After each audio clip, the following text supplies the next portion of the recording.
Dinas Sosial Kota Banda Aceh melakukan pelatihan membuat kue kering dan basah.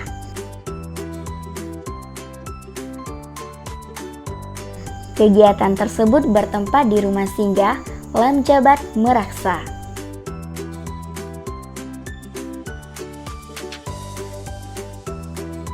Tujuan dan manfaat pelatihan yaitu untuk meningkatkan dan mengembangkan keterampilan bakat yang dimiliki oleh peserta pelatihan. Sehingga diharapkan ilmu yang telah didapat bisa bermanfaat kepada orang banyak dan bisa meningkatkan perekonomian keluarganya.